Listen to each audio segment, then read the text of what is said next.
You may know me as a supporter of President Trump, but tonight I'm here to share with you how he supported me, both as a new mom and as an American with a pre-existing condition. When I was 21 years old, I got a call that changed my life. It was my doctor informing me that I had tested positive for the BRCA2 genetic mutation, a mutation that put my chances of breast cancer at 84%.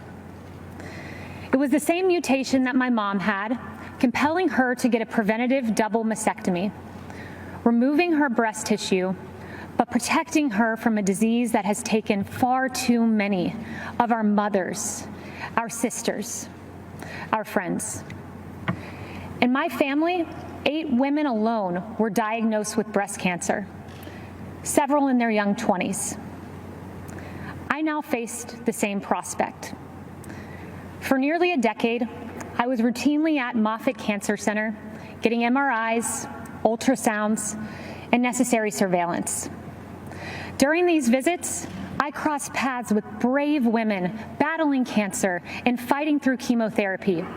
They were a testament to American strength. They are American heroes. On May 1st, 2018, I followed in my mother's footsteps, choosing to get a preventative mastectomy. I was scared. The night before, I fought back tears as I prepared to lose a piece of myself forever. But the next day, with my mom, dad, husband, and Jesus Christ by my side, I underwent a mastectomy, almost eliminating my chance of breast cancer, a decision I now celebrate. Breast reconstruction has advanced remarkably. While it is an individual's decision, my doctor and I chose a course of surgery that left me virtually unchanged. But more important than physical results, I developed a strength and a confidence that I carry with me. During one of my most difficult times, I expected to have the support of my family, but I had more support than I knew. As I came out of anesthesia, one of the first calls I received was from Ivanka Trump. As I recovered, my phone rang again. It was President Trump calling to check on me. I was blown away. Here was the leader of the free world caring about my circumstance. At the time, I had only met President Trump on a few occasions. But now I know him well, and I can tell you that this president stands by Americans with pre-existing conditions. In fact, President Trump called me this morning. I spoke with him several times today, and he told me how proud he was of me for sharing this story. The same way President Trump has supported me, he supports you. I see it every day. I've heard him say the hardest part of his job is writing to loved ones of fallen soldiers. I've seen him offer heartfelt outreach to grieving parents who lost their children to crime in the streets.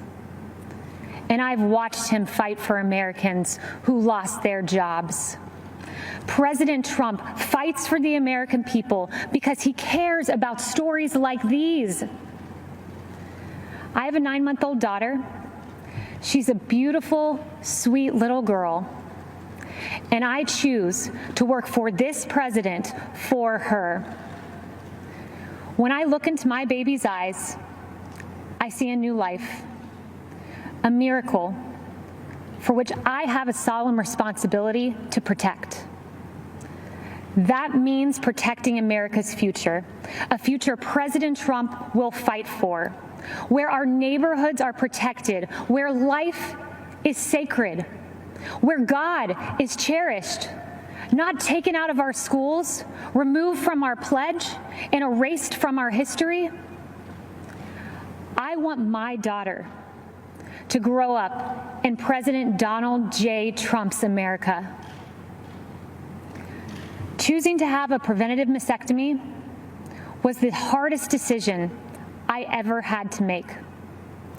But supporting President Trump, who will protect my daughter and our children's future, was the easiest.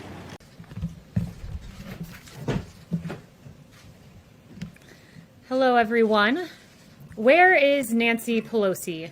The House is in recess. House and Senate Democrats left town after failing to compromise and make a deal to provide relief to the American people. While Nancy Pelosi and her colleagues went home, this president remained hard at work. President Trump took executive action, including stopping evictions, providing unemployment insurance, pausing student loan payments, cutting the payroll tax, which put money in the pockets of all Americans. Democrats apparently were unable to stick around to make a deal. Now, suddenly, Democrats will be rushing back to Washington. But why? The answer? The United States Postal Service. It's a stunning turn of events. Democrats went home after accomplishing nothing. No deal on stimulus checks, no deal on small business relief, no deal on eviction protections. The concerns of everyday Americans were not the concerns of Democrats on Capitol Hill. So where is Nancy Pelosi? She and her Democrat colleagues will be back in Washington soon to pursue their latest manufactured crisis, the Postal Service.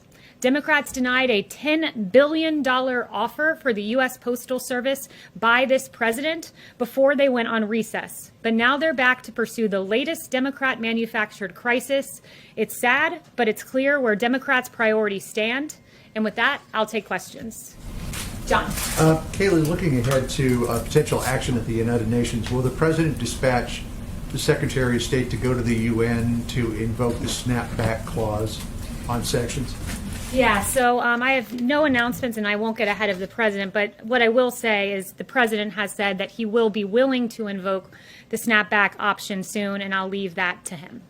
Yes. Kayleigh, the president said this week the only way we lose this election is if the election is rigged. It begs the question, does the president believe there's any circumstance under which he could lose the election fairly?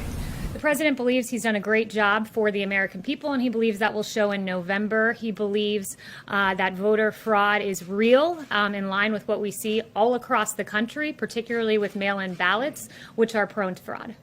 Yes. Thanks very much, Kayleigh. Two questions for you. Firstly, given the president's tweet on Goodyear and lashing out at them, is the Beast still going to be using Goodyear tires? I'm not going to comment on security matters. Okay, and then I want to follow up with a question that I asked the president last week, but he didn't answer. I asked him about QAnon, so I wanted to know, have you ever heard the president talk about QAnon, and what does he think of the conspiracy theory? No, I've never heard of that. There's a lot of media focus on that, but certainly never heard of that from the president. Yes. Kayleigh, just to follow up on what my colleague said over there with regard to the president saying make sure to get out and vote because the only way we're going to lose this election is if the election is rigged. Is the president saying if he doesn't win this election that he will not accept the results unless he wins? The president has always said he'll see what happens and make a determination in the aftermath. It's the same thing he said last November. He wants a free election, a fair election, and he wants confidence in the results of the election, particularly when you have states like Nevada doing mass mail-out voting to their voting rolls. And when they tried this in the primary, it was a massive failure. Ballots were piled up in trash cans. Ballots were pinned to apartment dartboards. And with that being the system, the president wants to take a hard look at this and make sure that these are fair election results and not subject to fraud. Yes.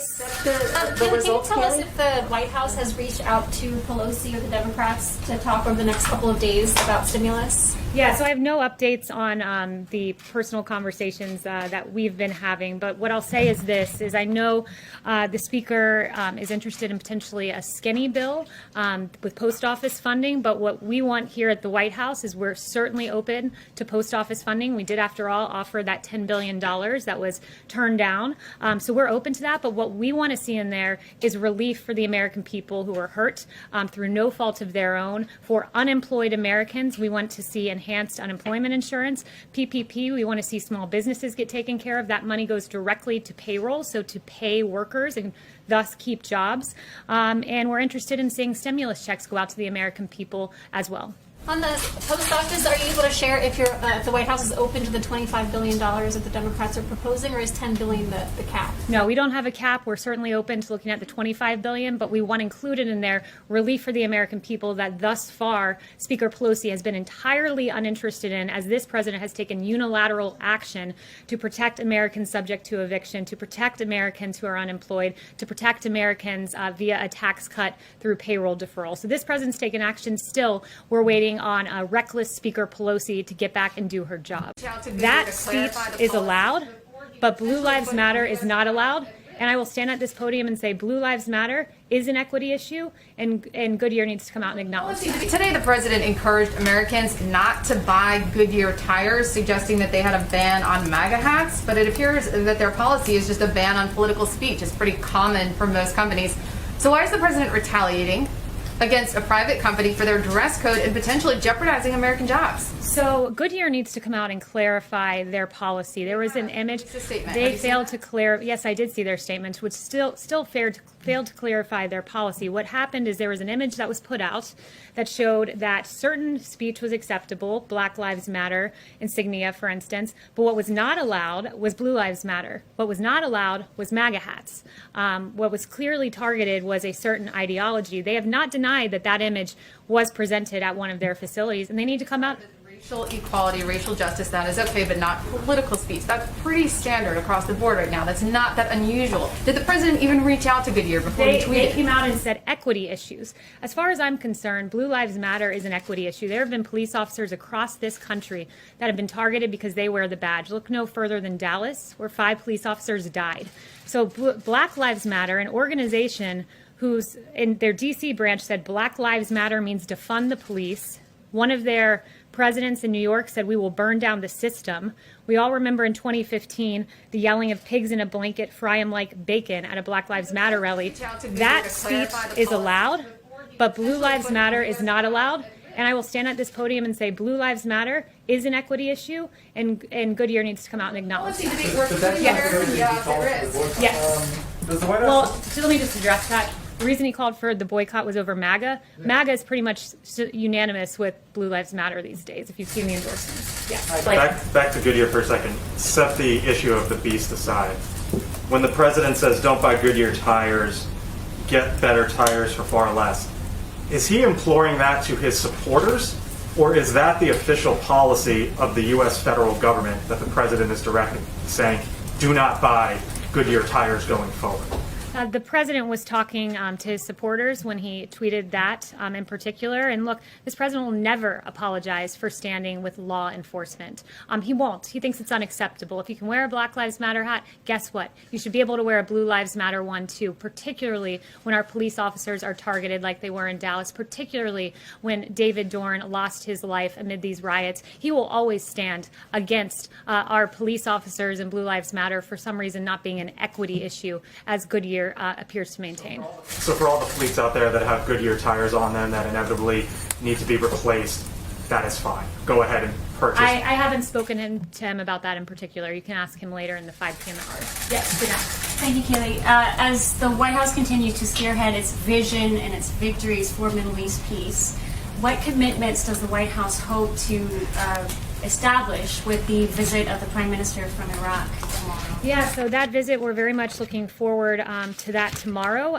The president looks forward to welcoming Prime Minister Kadami to the White House. The U.S.-Iraq strategic partnership is based upon a common goal for a stable, secure, and prosperous Middle East, and Iraq is a key partner to the U.S. on a range of regional security issues, including the enduring defeat of ISIS. So all of those matters will be discussed tomorrow.